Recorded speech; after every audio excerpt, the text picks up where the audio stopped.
He's Gerald McCoy. He was a former defensive tackle, six-time Pro Bowler, and third overall pick in the draft 2010. I believe three of the top four were from Oklahoma. Does that sound right, Gerald? That sounds absolutely perfect. Yes, it was three of the four So of the top Bradford, 10 picks. It was Sam, yeah, and then I went, and then Trent went number four. and then Ndamukong Suh was in there as It well. was two, yes, but Okay, five of the top six were from the Big 12, so we had something going that year. okay. Hmm. Um, Let me give the official introduction. NFL Network carries six preseason games. That'll be coming up a quadruple header this Saturday, August 23rd, starting at 1 Eastern on NFL Network. Do coaches give pregame speeches in preseason? Yeah, they do. Preseason is still about preparing the team, and somebody has to play the game, whether it's the starters, the backups, whoever. The game still has to be played. And most coaches will say, hey, if they keep score, we want to go out and win.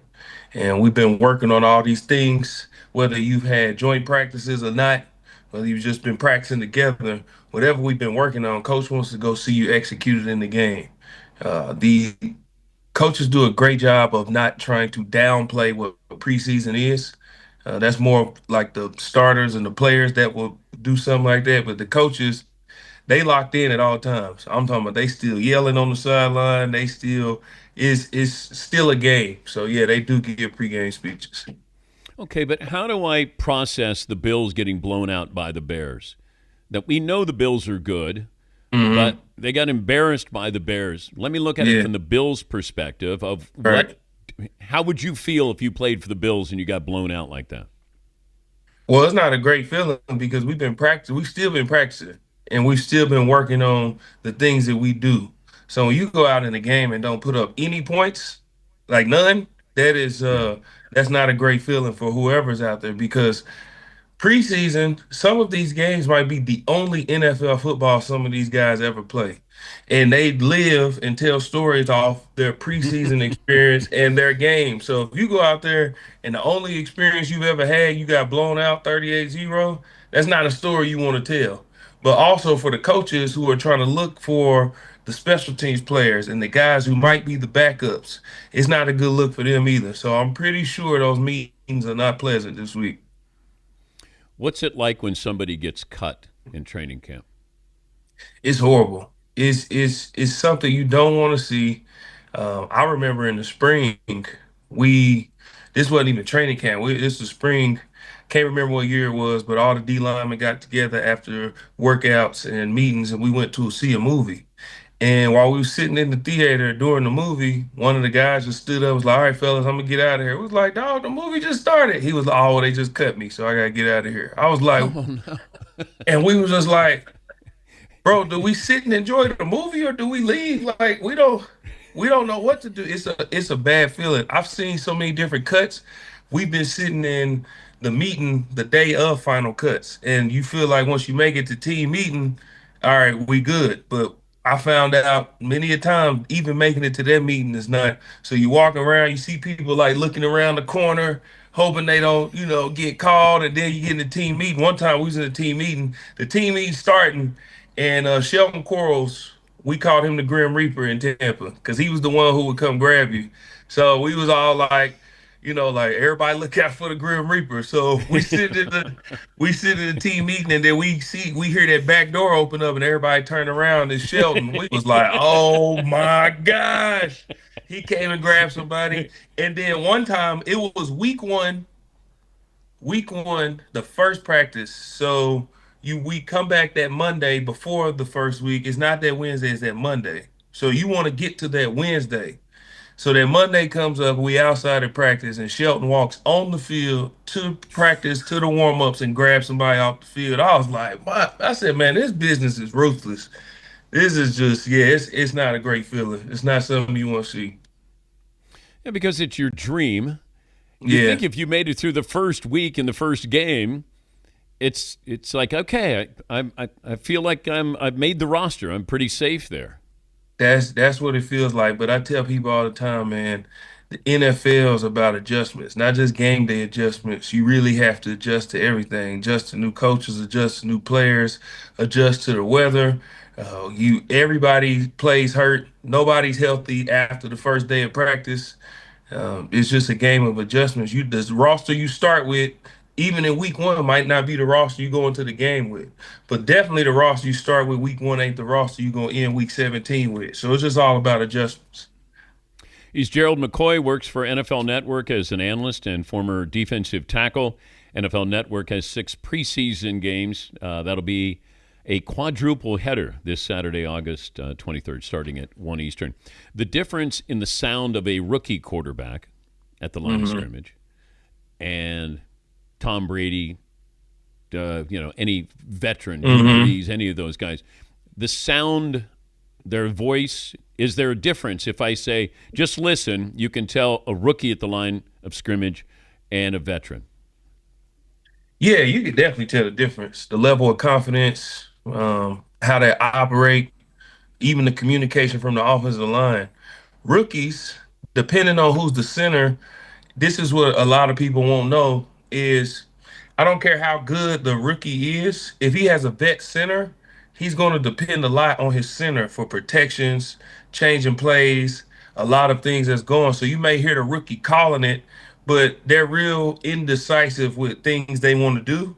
The center helps them out a lot. I remember this happened with Cam. Trying to think of some other young guys that I played. I really can only really think of Cam right now because that's who I played in the division. But Ryan Khalil will help Cam out a lot. Cam was very decisive as he got older, but when we first played, Cam would call things out, but we'd be at the line and Ryan would be calling out, "No, we're not doing this. We're going here, here." Cam and they would be going back and forth, like, okay, confirming what's going on. But then you play a Drew Brees or Matt Ryan, and oh shoot, kill, kill, kill, kill. You like, man, what the heck is going on?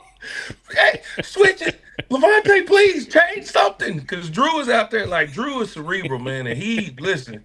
And me and Drew trained together. So that's what made that fun. He would be talking, like looking at me, like making changes, like looking me dead in my face, like let me know y'all not about to stop this. So it was always fun, going back and forth with Drew. What was it like to tackle Cam Newton? Um, so I don't know if y'all have ever seen like toddlers like really feel like they can take their parent down, like really feel like they can jump on their dad's leg and tackle them. And then the dad is like wrapped around their leg and they just like dragging you across the carpet. That's pretty much what it feel like trying to take Cam down. Because Cam, in my time, was the most elusive. I still think he's the most elusive quarterback ever, simply because we've seen Lamar, we've seen Vic, we've seen Randall Cunningham, we've seen all these people be elusive to where they can escape. But Cam was doing everything they're doing at 6'6", 250, 260 doing it. But he's just as smooth. He can run, not as fast, but he can run very fast. He's outrunning people. He can make you miss.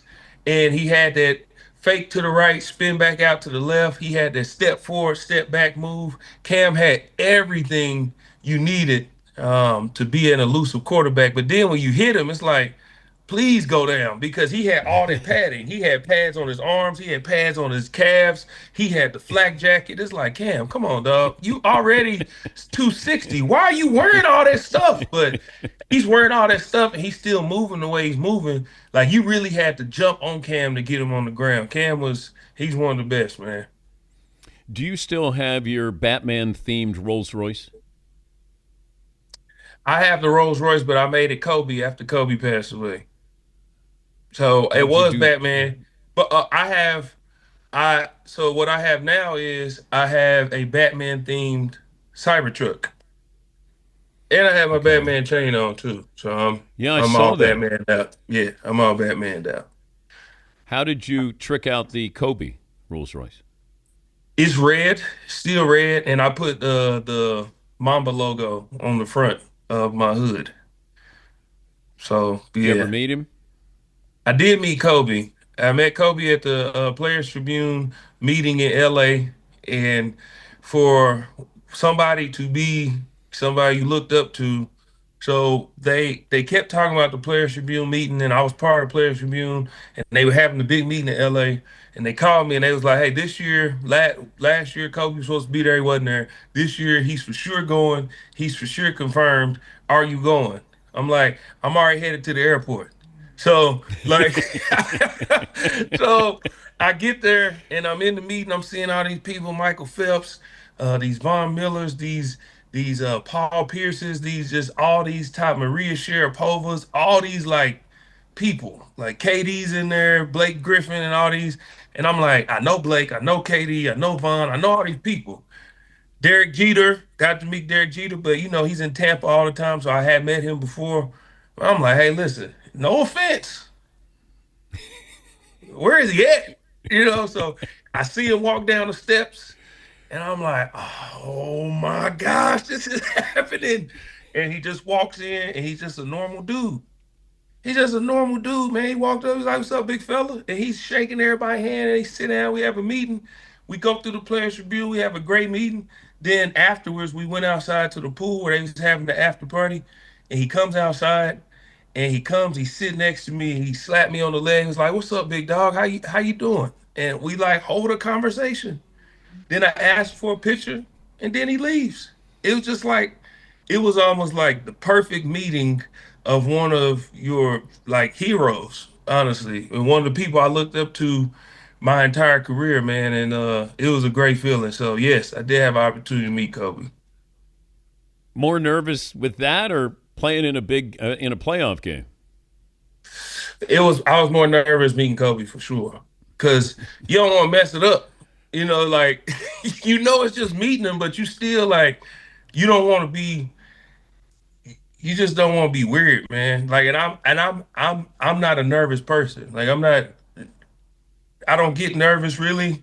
I don't really get embarrassed. If I fall in front of thousands of people, I just get up like, dang, y'all, I just tripped and fell.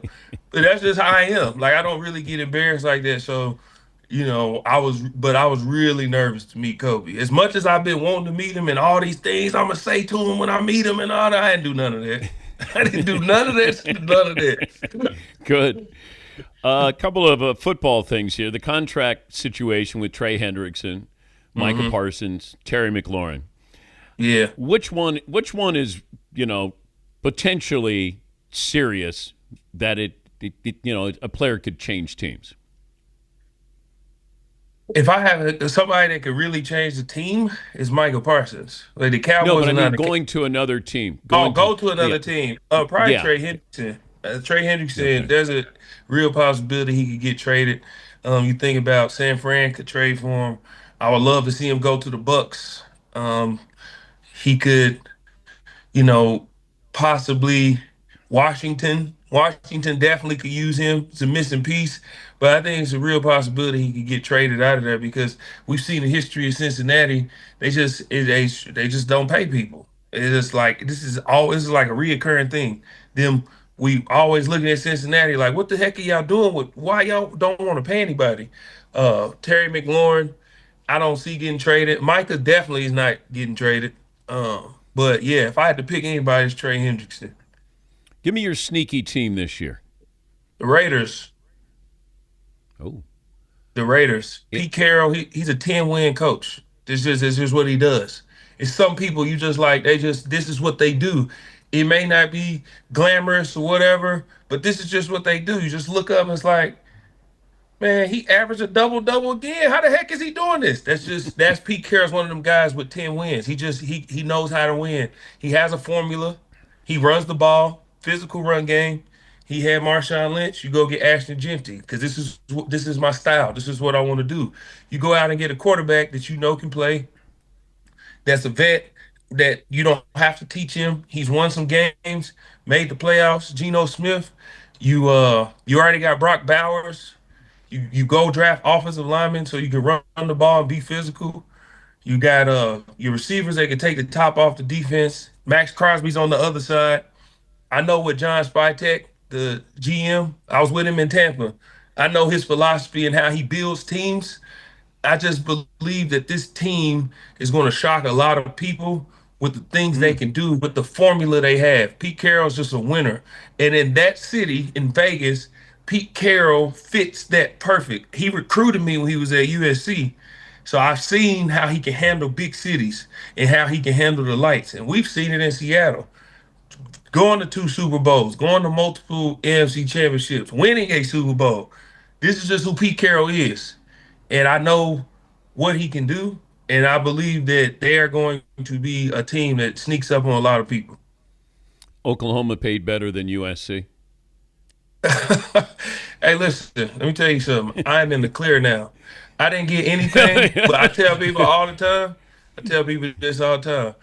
Y'all can't do nothing to me now. If I'm not one of the people that's gonna get on here and say, "Hey, no, I wouldn't have took nothing." Please, yeah, all right.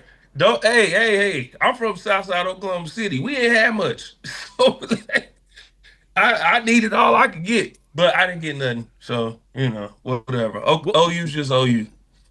Hey, I don't blame players getting money, getting a handout. But Listen, I mean, now you can do it. Yeah. At this, man, listen, college is you go for the reasons you go. Back then everything has changed. I go talk to these guys at OU, these incoming recruits. I've talked to the team that's there now, and when I was there, I tell people the times of going to a school because you grew up loving the school or the tradition or this is OU. I know them days are over with. So I'm not one of the people they bring in and I go talk to the team and like, we have a standard, we have a this and this and this. That's not me. I say, I know the reasons for people going to different schools are different now. But if you're going to be here. Don't have your mind somewhere else. Find whatever reason it is you're here and do it for that at this school. And then I go into the tradition of OU. If you're gonna wear these colors while you're here, at least uphold what our standard is while you're here. If you want to leave after that, then go. That's fine. If you don't want to be here, you don't have to be here. But while you're here, uphold this standard that this school has always had. So that's kind of my message to the new generation because I know it's different reasons why kids are going there. So OU gave you a better deal than USC. I wish, man. Yeah. Keep killing it there on NFL Network. Great to have you on. We appreciate your time. Man, I appreciate y'all having me anytime. It's Gerald McCoy. He's a former defensive tackle, 6-time Pro Bowler, back when it meant something to be a Pro Bowler. NFL Network, 6 preseason games coming up. They have a quadruple header Saturday starting at 1 Eastern. Take a break. Last call for phone calls, what we learn, what's in store tomorrow, right after this.